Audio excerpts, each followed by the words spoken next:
Good morning, and welcome to another Minority Counterpoint program.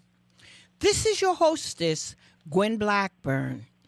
My guest this morning is an author, Sally Wiener Grotta, who uses her writing to urge us to talk openly and honestly about bias and prejudice, and as she says, to reach across the ethnic and racial divide. So this morning, I'm just happy to have her on the other end of the line. So good morning and welcome to Minority Counterpoint, Sally.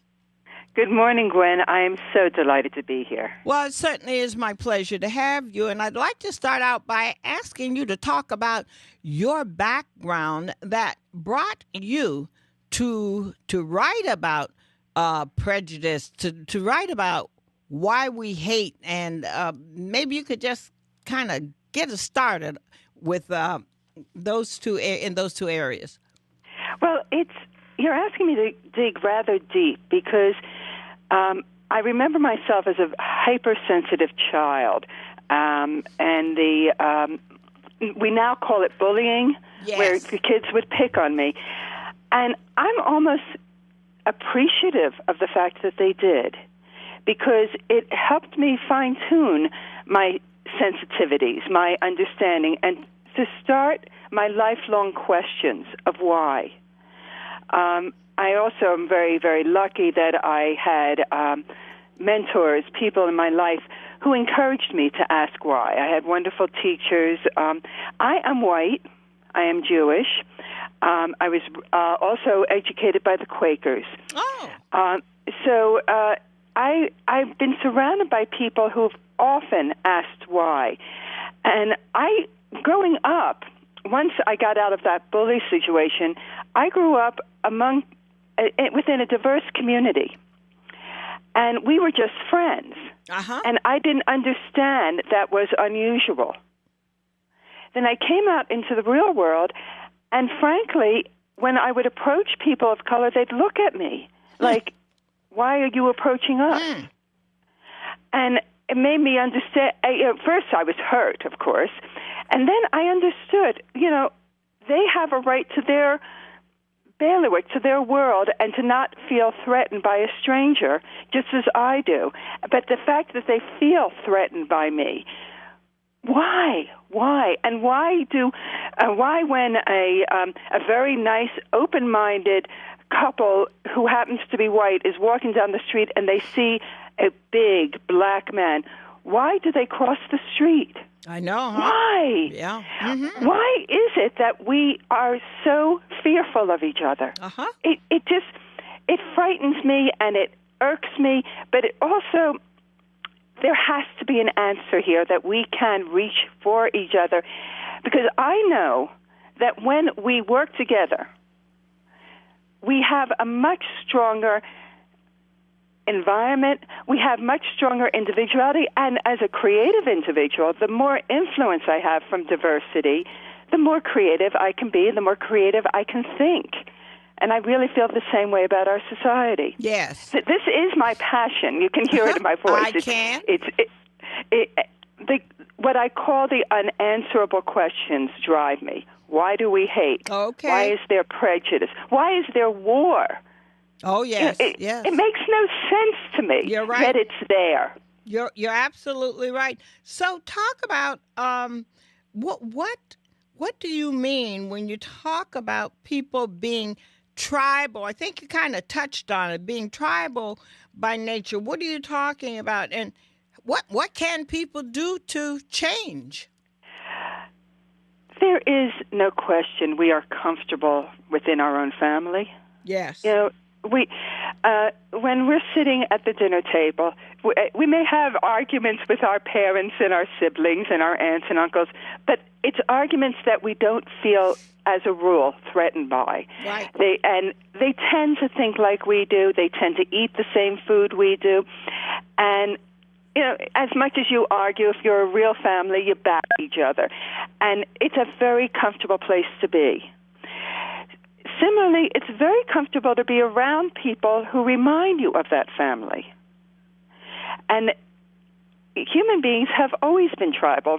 I had an assignment once to Papua New Guinea, out in the Pacific. Okay. Papua New Guinea is a very mountainous, small island. Well, large island, but it's a small country. And the tribes would form within the valleys, separated by these high mountains, so that they never related to each other. Uh-huh. Whenever they encountered the other in their own, and by the way, Papua New Guinea has more languages per square foot than anywhere else in the world, because they all formed their own tribes. Now, amazingly, not just in Papua New Guinea, but in many, many places throughout the world, the word for us, for our tribe, it translates to human, and the word for the other translates to animal. Oh, uh-huh. And I always felt that says something, that explains something very integral to human nature. If a person is a human being, they have inherent, innate rights to be treated decently. And they are like me. You know, me, the generic me. I'm not talking about me, Sally. Right. If a being is an animal, they are different. They are also don't have the same rights, and it's easier to kill and hate them. Mm-hmm. Okay. And to you know, it's easier to go to war with animals than it is with other human beings. Oh, yes. So this is something that comes from very primitive, early humanity. We are tribal by nature. Oh, but today we have such. You know, I'm talking to you. You're in Boston. I'm in Pennsylvania. Exactly. You and I can develop a friendship before we ever meet. Hopefully someday we will meet. But we'll be on phone, perhaps chatting, email, on Facebook. We can develop a friendship that crosses that boundary of physical boundary. Right. And I feel that the other thing why we are so afraid of war is we see it on our television daily these days.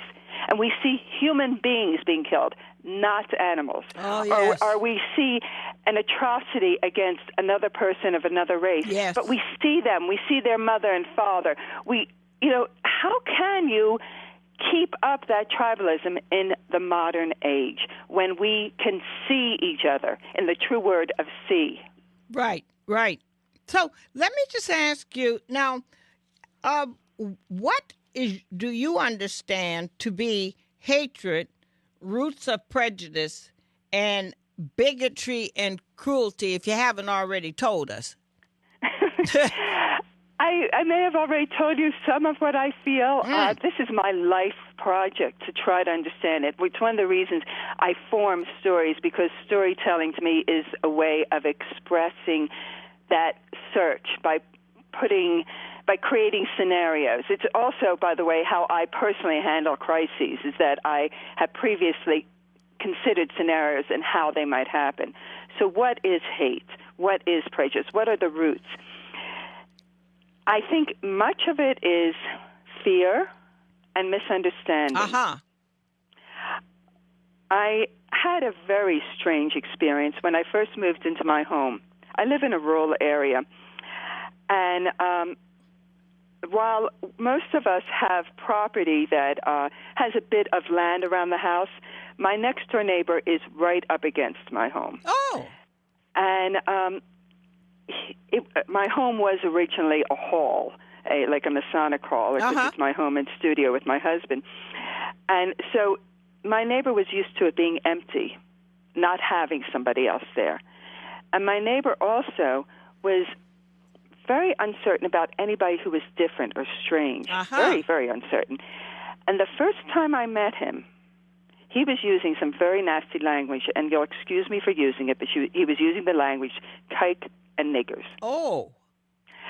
And normally I jump into that conversation with verbal fists blazing.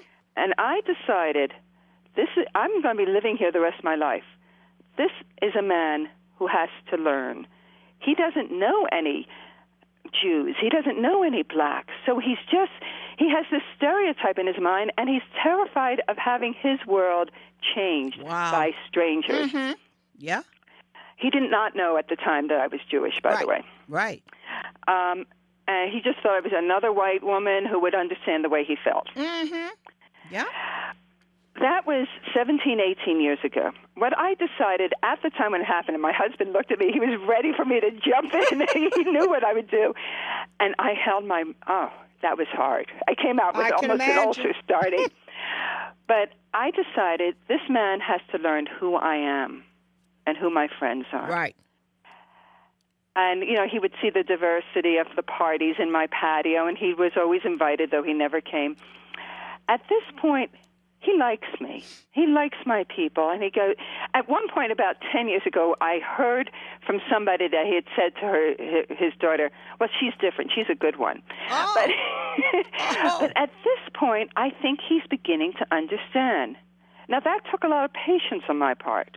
We're talking about almost 2 decades. Well, yes. But I think that sometimes we have to be patient with people who are fearful, who are innocent in the sense of innocent of reality, living in their own world that has been defined by their tribe. Okay, I got you. I understand exactly what you were talking about. And I think this is probably a good time for us to take our break, because I do want to talk about your book and how you got that tied in. But I want to tell our listeners that you are tuned to Minority Counterpoint. We're going to take a brief break, and we're going to come back and talk more with Sally Grotta. So I want you to stay tuned, and we're going to come right back. Welcome back to Minority Counterpoint. This morning, we're having a it's one of those kinds of conversations that I always like to have, because we are talking with an author who has written a book, and she talks openly and honestly about bias and prejudice. And that's one of the topics that I often like to get involved in, because I think it's important for us to start talking. So this morning, Sally Grotta is talking with us. Now, you talked, Sally, about prejudice being a two-way street.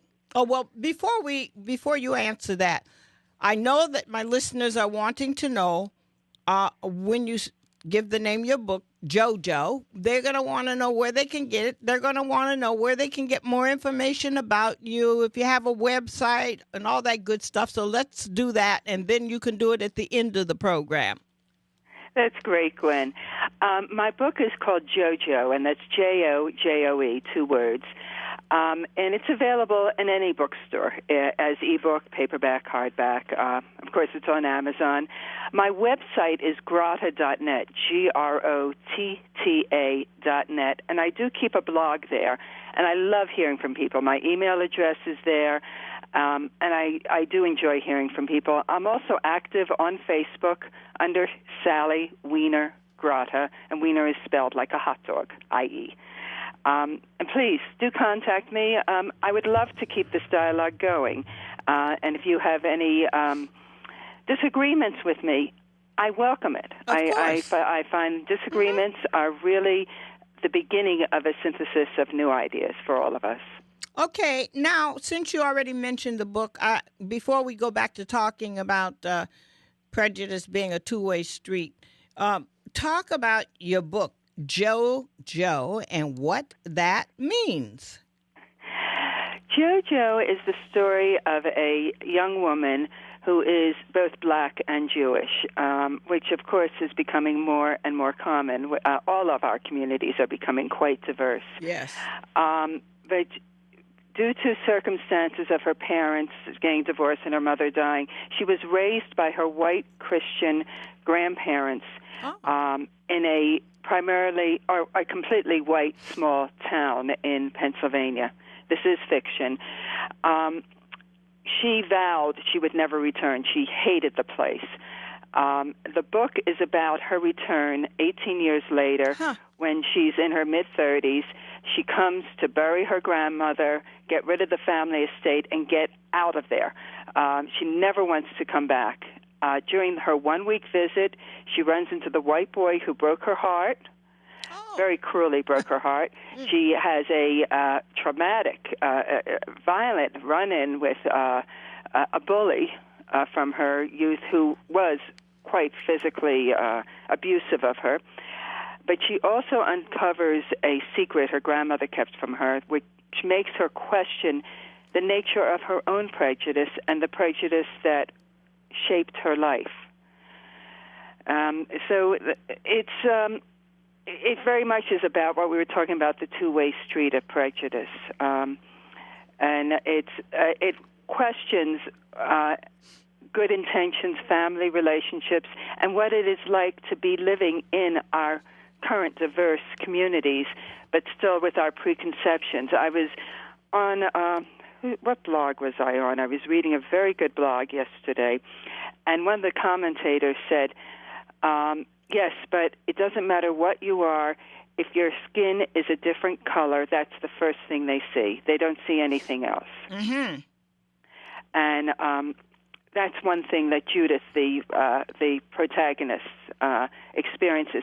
Now, Jojo, you asked me what the name means. Yes. Her name is Judith Armand.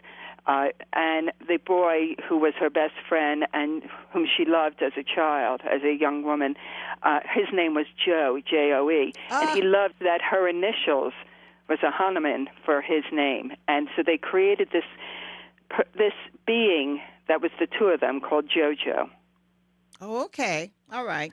So now, even though you say that this is fiction, it sounds pretty much like your life that we had talked about.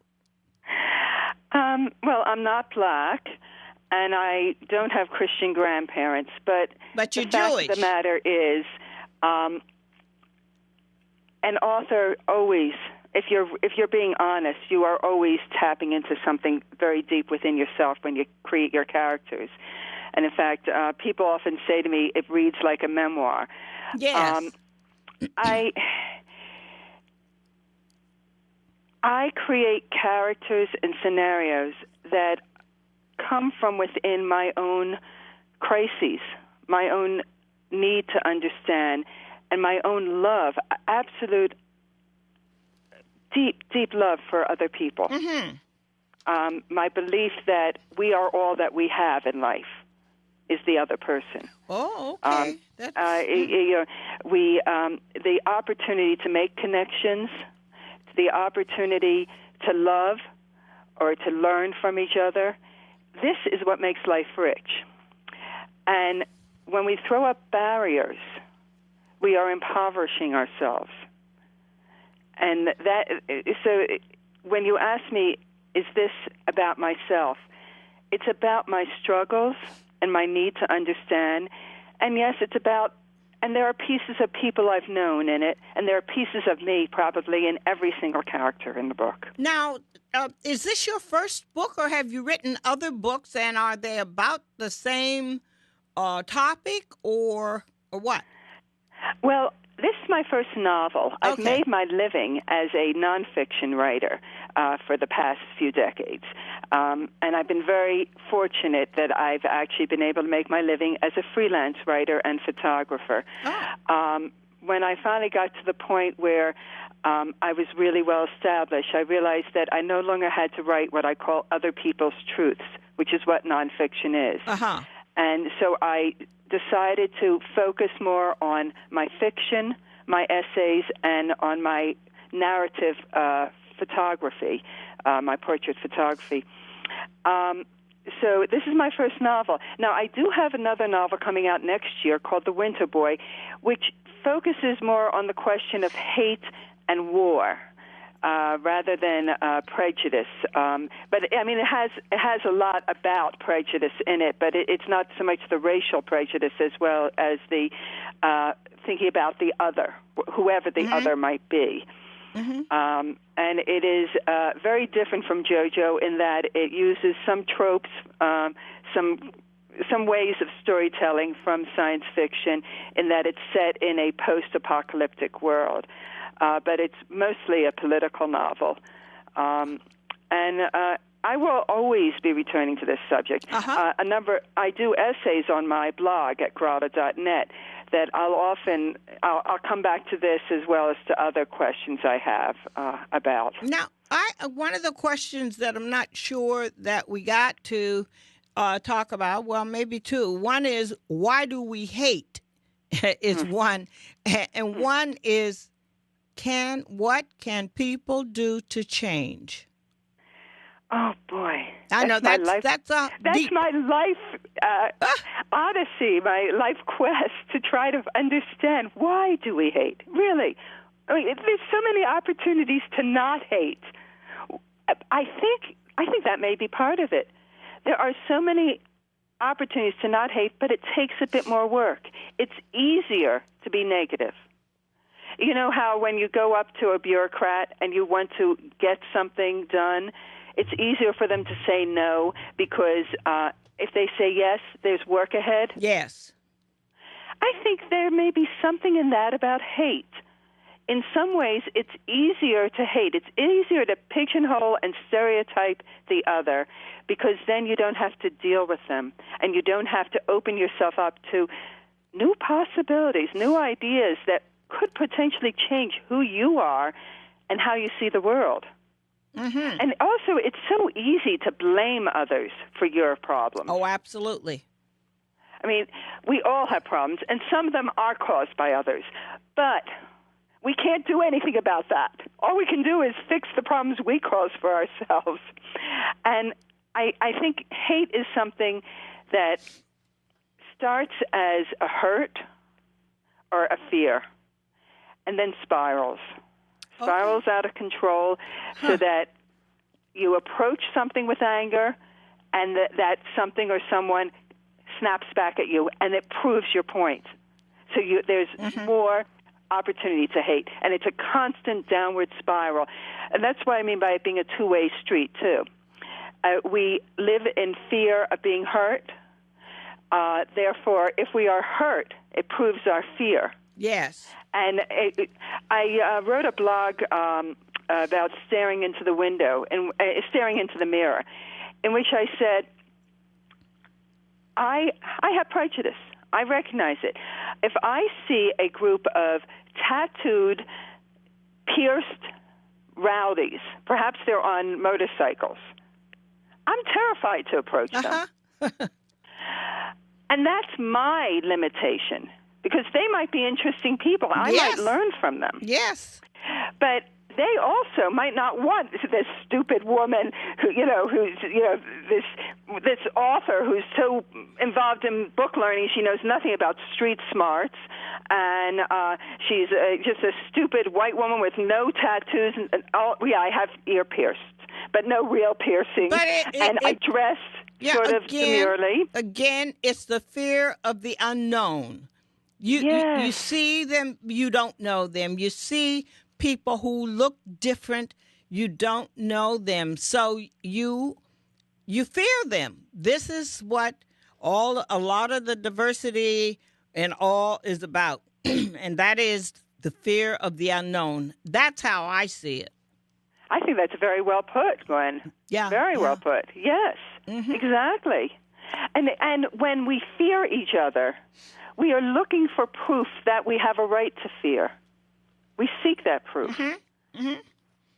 Now, we have about 2 minutes left, and I'm going to give you that time. Anything that we haven't said or you haven't said that you would like to, that you'll have a chance to do that, and also to give your email website again. So I'm just going to give you that time. Well, I would love to continue this conversation with you, Gwen, with any of our listeners. Please talk to me, contact me. I'm at grotta.net. That's GROTTA.net. I'm on Facebook, Sally Wiener Grotta, WIENER. My email is on my website. I'm very accessible that way. I would love it if you read JoJo. Let me know what you think. Mm-hmm. Let me know if it addressed some of those issues that are so important to us. Talk to each other. Maybe next time you see somebody who is different, find a reason to talk to them. Mm-hmm. Maybe just saying, "Oh, isn't that a pretty hairstyle you have?" Or, "I love that color." Get the conversation started. She's wearing a beautiful red dress. Wow, that color is great on you. Get it started. I don't care what it's about. Okay. That's a good idea. That's a good closing point. That's what we can all begin to do. And it's been a pleasure having you on Minority Counterpoint, Sally. And maybe we can do it again sometime. Talk a little more and I'd love that. Get a little more into the topic. So I just want to say thank you so much for sharing with us, and hope people will go out and get JoJo. And until we talk again, you have a good day. And thank you, Gwen. Okay, and goodbye. Bye. I invite you, as always, to write to me. Send me your comments and suggestions. Write to me, Gwen Blackburn, at clearchannel.com or 10 Cabot Road, Suite 302 in Medford, 02155. Or you can join me on my Facebook at my fan page, facebook.com/Minority Counterpoint, or on Twitter at Gwen Blackburn 5. And until next Sunday, have a blessed week.